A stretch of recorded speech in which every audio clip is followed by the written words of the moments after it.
विमल बहुत परेशान था। उसे समझ में नहीं आ रहा था कि वो इस परिस्थिति से कैसे निपटे।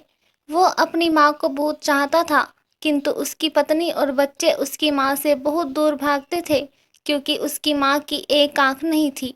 साथ ही उसकी कमर भी 90 अंश पर झुकी थी। वैसे वह अपना सब काम खुद कर लेती है, किंतु फिर भी वो उसकी पत्नी और बच्चे के लिए हमेशा खटकती है। दादी, आप ऊपर के कमरे में जाओ, मेरे दोस्त आ रहे हैं। विमल के बेटे अखिल ने बड़े बेरुखी से कहा। पर बेटा, मैं तो यहाँ बहुत दूर बैठी हूँ, विमल की माँ ने बहुत प्यार से कहा। नहीं, आप उनके सामने मत रहो, वो मुझे चिढ़ाते हैं, अखिल ने जोर से डांटते हुए कहा। क्या हुआ अखिल, क्यों चिल्ला रहे हो? विमल की पत्नी कामनी ने किचन से ही आवाज लगाई। देखो ना माँ, ये दादी ही ड्राइंग रूम में बैठी है और मेरे दोस्त आ रहे हैं, अखिल ने शिकायत भरे लहजे में कहा। माँ जी, आप ऊपर चली जाओ, क्यों हम लोगों को लजवाती हो? कामनी ने बेटे का पक्ष लेते हुए कहा। बेचारी सरस्वती चुपचाप उठकर जीने के सहारे अपने ऊपर चली गई। कमर झुकी होने के कारण उन्हें ऊपर चढ़ने में बहुत परेशानी हो रही थी, किंतु वो पूरी ताकत से ऊपर के एक अकेले कोने वाले कमरे में जाकर बैठ गई। विमल बाजू के कमरे से सब सुन रहा था। उसे कष्ट हो रहा था कि उसकी माँ को अपमानित होना पड़ रहा है, किंतु वो असहाय था। अगर वो कुछ कहता है तो पत्नी और बच्चे उसका विरोध करने लगते हैं। दूसरे उनके तर्क भी सही लगते हैं। क्योंकि वो एक प्रशासनिक अधिकारी था, उसका सामाजिक स्तर बहुत ऊंचा था। उसकी ससुराल भी एक उच्च घराने में थी, अतः वह चुपचाप इस तरह हर दिन अपनी माँ को अपमानित होते देखता रहता था। रात को विमल की पत्नी ने कहा, देखो जी, अब कुछ करो। कल कलेक्टर साहब की पत्नी आई थी। माँ जी अपनी देशी धुनधारा से उनसे मिली। मुझे बहुत शर्म आ रही थी, बताते हुए कि ये मेरी सास है। मैंने कह दिया कि दूर की रिश्तेदार है, इलाज कराने आई है। विमल को रोना आ गया, किंतु फिर भी वह चुप रहा। उसे समझ में नहीं आ रहा था कि वो क्या करे। अपने बेटे की मनस्थिति को सरस्वती अच्छी तरह से जानती थी, और बेटे को कोई कष्ट न हो, इसलिए वो हर बात को चुपचाप सह लेती थी। विमल बहुत उदास रहने लगा। एक तरफ परिवार और सामाजिक स्तर पर जीने की प्रतिबद्धता थी, तो दूसरी ओर माँ। आखिर माँ से अपने बेटे की यह हालत देखी नहीं गई। एक दिन उसने अपने बेटे से कहा, विमल, बहुत दिन हो गए हैं, मैं अपने गांव जाना चाहती हूँ, मुझे वहां पहुंचा दो, मेरा यहाँ मन नहीं लग रहा। किंतु माँ, वहां तो कोई नहीं है, तुम्हारी देखभाल कौन करेगा? विमल ने आश्चर्य से पूछा।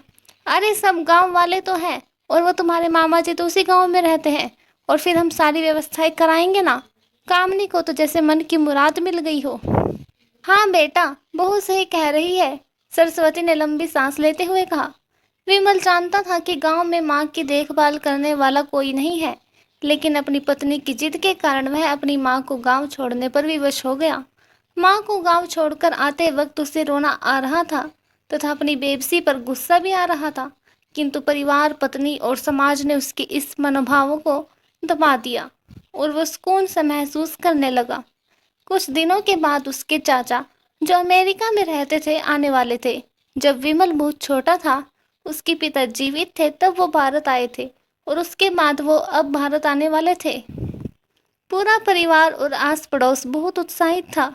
अमेरिका से विमल के डॉक्टर चाचा जो आ रहे थे। डॉक्टर रमेश ने जैसे ही घर में कदम रखा, सबने मिलकर बहुत उत्साह से उनका स्वागत किया। क्यों विमल, भाभी नहीं दिख रही, कहाँ है? डॉक्टर रमेश ने उत्सुकता पूर्वक पूछा।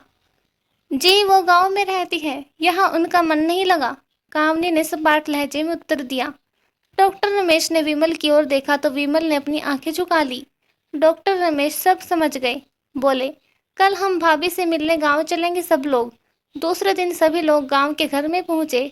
देखा कि सरस्वती को बहुत तेज बुखार है और वह पलंग पर असहाय पड़ी है। डॉक्टर रमेश दौड़कर सरस्वती के पास गए, उनके पैर छूकर रोने लगे। सरस्वती की ये हालत उनकी कल्पना से परे थी। वाह बेटा विमल, तूने तो नाम उजागर कर दिया। अपनी माँ की ये हालत देखकर तुझे तो शर्म भी नहीं आ रही होगी, डॉक्टर रमेश ने विमल को लगभग डांटते हुए कहा। नहीं देवर जी, विमल का कोई दोष नहीं है, मैं खुद गांव आई थी, सरस्वती ने अपने बेटे का बचाव किया। मुझे सब पता चल गया भाभी, आप चुप रहो।